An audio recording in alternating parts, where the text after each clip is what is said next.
நண்பர்களே, மணிநாடு சேனல் உங்களை அன்போட வரவேற்குது. இன்னைக்கு அக்டோபர் 22 இன்னையோட மார்க்கெட் க்ளோசிங் நிலவரத்தை நம்ம பார்க்க போறோம். ஃபர்ஸ்ட் நம்ம பார்க்க போறது பாத்தீங்கன்னா நிஃப்டி 50 இன்னைக்கு -1.25% டவுன் ஆயிருக்குது. 3 கம்பெனி கூட தான் அட்வான்ஸ் ஆயிருக்குது. 47 கம்பெனி டிக்ளைன் ஆயிருக்குது. நெக்ஸ்ட் 50 பாத்தீங்க அப்படின்னா -2.9% டவுன் ஆயிருக்குது. 3 கம்பெனி தான் பாசிட்டிவ் ஆயிருக்குது. 47 கம்பெனி டிக்ளைன் ஆயிருக்குது. மிட் கேப் 150 பாத்தீங்க அப்படின்னா -2.57% டவுன் ஆயிருக்குது. 6 கம்பெனி மட்டும் தான் அட்வான்ஸ் ஆயிருக்குது. 144 கம்பெனி டிக்ளைன் ஆயிருக்குது. ஸ்மால் கேப் 250 இண்டெக்ஸ் பாத்தீங்க அப்படின்னா -3.68% டவுன் ஆயிருக்குது. 6 கம்பெனிஸ் பாத்தீங்க அப்படின்னா அட்வான்ஸ் ஆயிருக்குது. 244 கம்பெனிஸ் டிக்ளைன் ஆயிருக்குது. மைக்ரோ கேப் 250 இண்டெக்ஸ் -4.14% டவுன் ஆயிருக்குது. 5 கம்பெனி தான் அட்வான்ஸ் ஆயிருக்குது. 245 கம்பெனி டிக்ளைன் தான் ஆயிருக்கு. மார்க்கெட் பாத்தீங்க அப்படின்னா ஓவராலா ஒரு லாஸ்ட் 3 வீக்ல பார்க்காத அளவுக்கான ஒரு டவுன் இன்னைக்கு நடந்திருக்குது. ஆகஸ்டுக்கு அப்புறம் இதுக்கான ரீசன்ஸ் என்னங்கிறத நம்ம உண்மை ஒன்னா அடுத்தடுத்து பார்க்கலாம். இன்னைக்கு மார்க்கெட் ஓப்பன் ஆகும்போது ஒரு பாசிட்டிவ் நோட்ல ஓப்பன் ஆகி இருந்தாலுமே அந்த மொமெண்டமா தக்க வச்சுக்க முடியாம ஃபர்தரா அது ஃபால் ஆகி எண்ட் ஆஃப் தி டே பாத்தீங்க அப்படின்னா 24,472 அப்படிங்கிற ஒரு லெவல்ல நெகட்டிவ் பாயிண்ட்ல க்ளோஸ் ஆயிருக்கு.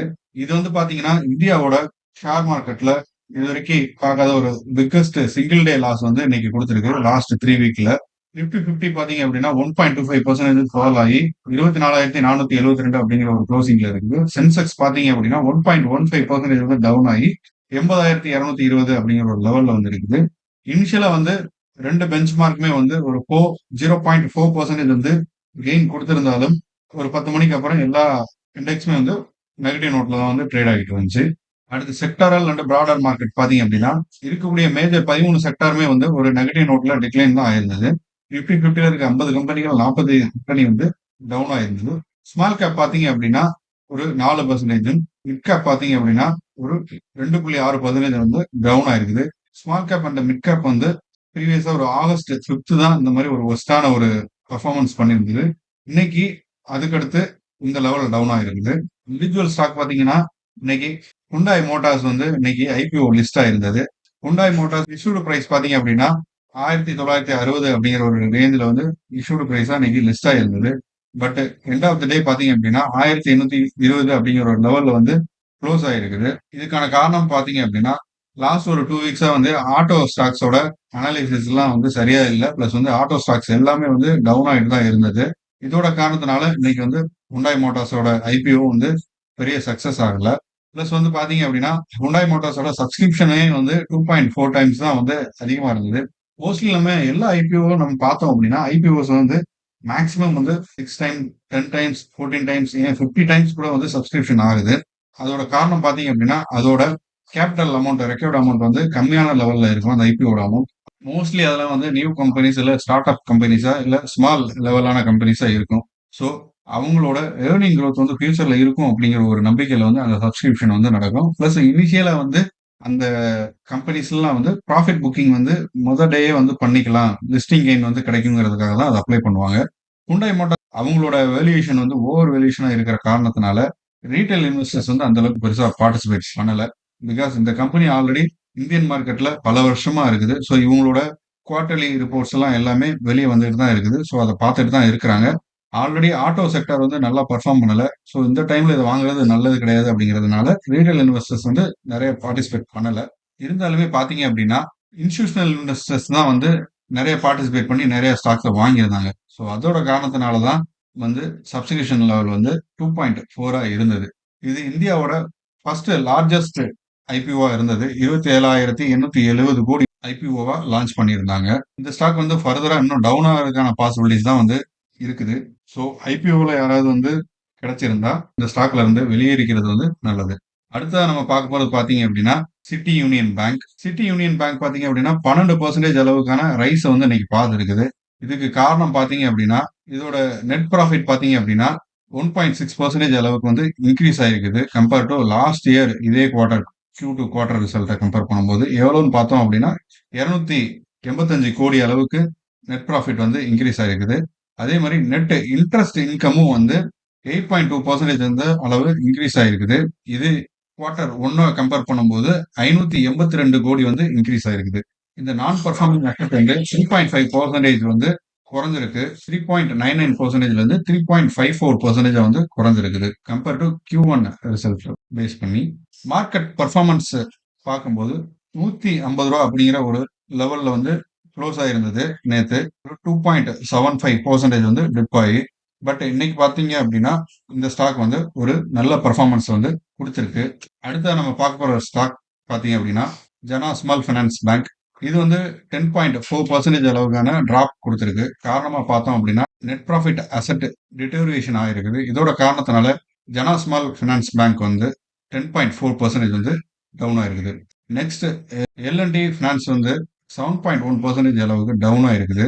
இது இருக்கிற செஷன்ல மார்ச்சுக்கு அப்புறம் இந்த செஷன் தான் வந்து எல்&டி ஃபினான்ஸுக்கு ஒரு நெகட்டிவ் செஷனா வந்து முடிஞ்சிருக்குது. அடுத்ததா மார்க்கெட் சென்டிமெண்ட். மார்க்கெட் சென்டிமெண்ட் நம்ம முன்னாடியே பார்த்த மாதிரி நம்ம மார்க்கெட்ல இருக்கக்கூடிய எல்லா ஷேர்ஸ்லயுமே வந்து ப்ராஃபிட் டேக்கிங் அதிகமா இருக்குது. செப்டம்பர் 27ல இருந்தே ப்ராஃபிட் வந்து நிறைய பேர் புக் பண்ணிக்கிட்டு தான் இருக்கிறாங்க. நிஃப்டி அதோட ஆல் டைம் ஹையான 26,000ல இருந்து இப்போ 7% வந்து டவுன் ஆயிருக்குது. லாஸ்ட் வீக் வந்து இது 5% இருந்தது. இப்போ இது 7% ஆயிருக்குது. அதே மாதிரி ஃபாரின் இன்வெஸ்டர்ஸ் வந்து கண்டினியூஸா வந்து ஸ்டாக்ஸ் வந்து செல் பண்ணிட்டு இருக்காங்க. இந்த காரணத்தினால தான் வந்து நம்மளோட மார்க்கெட் டவுன் ஆயிட்டு இருக்கு. ஃபாரின் இன்ஸ்டிடியூஷனல் இன்வெஸ்டர்ஸ் ஒரு கண்டினியூஸா ஒரு 16 செஷனா வந்து செல் பண்ணிட்டு இருக்காங்க.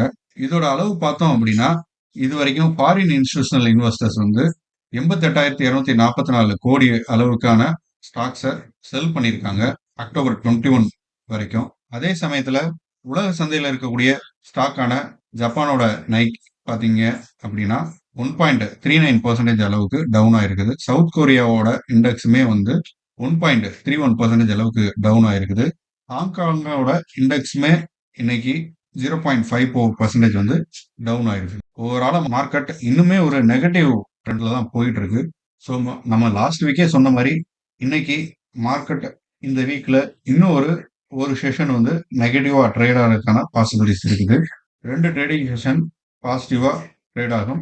அதுவுமே ஒரு ஃபிளாட்டான நோட்ல தான் இருக்கும். அடுத்த 3-4 செஷன்ல எந்தெந்த செஷன்ல நெகட்டிவ் ஆகிறது நம்ம பார்க்கலாம். மோஸ்ட்லி நாளைக்கு வந்து பாசிட்டிவ் நோட்ல இருக்கிறதுக்கான பாசிபிலிட்டிஸ் தான் அதிகம். ஏன்னா இது ஒரு டெட் கேட் பவுன்ஸா நாளைக்கு டொமஸ்டிக் இன்ஸ்டிடியூஷனல் இன்வெஸ்டர்ஸ் நிறைய இன்வெஸ்ட்மெண்ட் பண்றதுக்கான பாசிபிலிட்டிஸ் தான் அதிகமா இருக்குது. அடுத்ததா நிஃப்டி 50 நிஃப்டி நெக்ஸ்ட் 50யோட டாப் கெய்னர்ஸ் வந்து டாப் லூசர்ஸ் வந்து பார்க்கலாம். நிஃப்டி 50ல டாப் கெய்னர்ஸ் வந்து ICICI Bank, Nestle India, Infosys, Bharti Airtel, Hindustan Unilever இவங்களாம் வந்து டாப் கெய்னர்ஸா இருக்கிறாங்க. டாப் லூசர்ஸ்ல BEL, Mahindra and Mahindra, Coal India, Adani Enterprises, State Bank of India இந்த ஸ்டாக்லாம் வந்து டாப் லூசர்ஸ்ல இருக்கிறாங்க. நெக்ஸ்ட் நிஃப்டி 50ல VBL, Sri Cement, DMart, Bajaj Holding இந்த கம்பெனிஸ்லாம் வந்து டாப் கெய்னர்ஸா இருக்கிறாங்க. டாப் லூசர்ஸ்ல PNB, Canara Bank, BHEL, DLF, Bank of Baroda இந்த ஸ்டாக்லாம் வந்து டாப் லூசர்ஸா இருக்கிறாங்க. அடுத்த கார்பரேட் ஆக்ஷன்ல நம்ம பார்க்க போறது பார்த்தோம் அப்படின்னா என்பிசிசி வந்து ஒரு 410 மில்லியன் அளவுக்கான ஒரு ஆர்டர் அவங்களுக்கு கிடைச்சிருக்குது கவர்மெண்ட் ஆஃப் ஒடிசாட்ட இருந்து. ஸோ இந்த ஸ்டாக் வந்து நாளைக்கு ஸ்லைட்டா பெர்ஃபார்ம் பண்றதுக்கான பாசிபிலிட்டிஸ் இருக்குது. அடுத்து பவர் கிரிட் கார்பரேஷன் அவங்களுக்கு ஒரு அப்ரூவல் வந்து கிடைச்சிருக்குது 50 பில்லியன் அளவுக்கான இந்தியன் ரூபி அமௌண்ட் ரைஸ் பண்றதுக்கு. ஸோ இன்னைக்கு மார்க்கெட் பார்த்தீங்க அப்படின்னா எந்த ஸ்டாக்குமே வந்து ஓரளவுக்கு பெருசான ஒரு பாசிட்டிவ் நோட்ல ட்ரேட் ஆகல. அட்வான்ஸான சில ஸ்டாக்குமே வந்து ஒரு பாசிட்டிவ் நோட்ல ஸ்லைட்டான ஒரு ஃபிளாட்டான நோட்ல தான் வந்து க்ளோஸ் ஆயிருக்குது. மோஸ்ட்லி எல்லா ஸ்டாக்குமே வந்து நெகட்டிவ் நோட்ல தான் க்ளோஸ் ஆயிருக்குது. இதுக்கான காரணம் மார்க்கெட் வந்து ஓவர் வேல்யூவேஷனா இருக்குது. ஆல்ரெடி எல்லா அனாலிசிஸுமே பாஸ்ட் ஒரு 6 மந்த்தா சொல்லிட்டு தான் இருந்தாங்க நம்மளோட இந்தியன் மார்க்கெட் வந்து ஓவர் வேல்யூவேஷன்ல இருக்கு. Especially small cap and micro gap இதுல இருக்கக்கூடிய கம்பெனிஸ் எல்லாம் வந்து ஓவர் வேல்யூவேஷன்ல தான் இருக்குது. இதுக்கு பெஸ்ட் எக்ஸாம்பிளா வந்து லிஸ்ட் ஆகக்கூடிய ஐபிஓவும் காட்டியிருந்தாங்க. ஐபிஓஸ்ல அவங்க எதிர்பார்த்த அமௌண்ட்டை விட 100 மடங்கு 400 மடங்குன்னு ஐபிஓ புக் ஆகும் போதே சப்ஸ்கிரிப்ஷன்ஸ் வரும்போதே நமக்கு தெரியுது மார்க்கெட் ஓவர் வேல்யூவேஷன்ல இருக்குது. மக்கள் நிறைய பேர் இன்வெஸ்ட் பண்றதுக்கு ரெடியா இருக்கிறாங்க. பட் அதுக்கு தகுந்த வேல்யூவேஷன்ல மார்க்கெட் இல்லை. நம்ம மார்க்கெட் இன்னும் க்ரோ ஆக வேண்டிய சிச்சுவேஷன்ல தான் இருக்குது. ஸோ ஓவர் வேல்யூஷனா இருக்கும்போது இந்த மாதிரி கரெக்ஷன்ஸ் வந்து நடந்துகிட்டே தான் இருக்கும். ஸோ நம்ம வழக்கமா சொல்ற மாதிரி இந்த டைம் ஒரு ஏர்னிங் ரிப்போர்ட் வரக்கூடிய டைம் பிளஸ் வந்து யூஎஸ்ல எலெக்ஷன் நடக்கிற சிச்சுவேஷன். ஸோ பல்கா இன்வெஸ்ட் பண்றதை தவிர்த்திடணும். பல்கா இன்வெஸ்ட்மெண்ட் பண்ணோம் அப்படின்னா நமக்கு லாஸ் ஆகிறதுக்கான பாசிபிலிட்டிஸ் தான் அதிகமா இருக்கும். காரணம் என்னன்னு பார்த்தீங்க அப்படின்னா, ஆல்ரெடி எல்லாருமே ப்ராஃபிட் புக்கிங் பண்ண ஆரம்பிச்சிருக்காங்க. இந்த சமயத்துல ஸ்டாக்கோட வேல்யூ குறையுது அப்படிங்கிறதுக்காக நம்ம போய் வாங்க போனோம் அப்படின்னா, அது ஃபர்தரா இன்னும் குறைய தான் செய்யும். ஏன்னா, மோஸ்ட் ஆஃப் த ஸ்டாக் வந்து ஓவர் வேல்யூஷன்ல தான் இருக்குது. ஸோ அதோட காரணத்தினால தான் வந்து அதோட சப்போர்ட் லைனா பாஸ்ட் ஒரு 6 மந்த்தா இருந்தாலுமே, அதையும் தாண்டி ஸ்டாக்ஸ்லாம் வந்து டவுன் ஆயிட்டு தான் இருக்குது. அதிக பிஇ ரேஷியோல இருக்கக்கூடிய ஸ்டாக்ஸ்லாம் வந்து கண்டிப்பா சஃபர் ஆகி டவுன் ஆக தான் செய்யும். இன்னும் ஒரு 5% கரெக்ஷன் நடக்கிறதுக்கான பாசிபிலிட்டிஸ் இருக்குது இண்டெக்ஸ்ல. ஸோ நம்ம பொறுமையா பொறுத்திருந்து பார்க்கலாம். ஸ்லோவா ஒன் பை ஒன்னா இன்வெஸ்ட் பண்ணலாம் ஒரு ஒரு டிப்லையும். இந்த வீடியோ உங்களுக்கு பிடிச்சிருந்தா லைக் பண்ணுங்க. இது மாதிரியான ஸ்டாக் மார்க்கெட் ரிலேட்டடான இன்ஃபர்மேஷன் அண்ட் நியூஸுக்கு நம்ம சேனலை சப்ஸ்கிரைப் பண்ணுங்க. ஃப்ரெண்ட்ஸ் அண்ட் ஃபேமிலிக்கு ஷேர் பண்ணுங்க. தேங்க்யூ.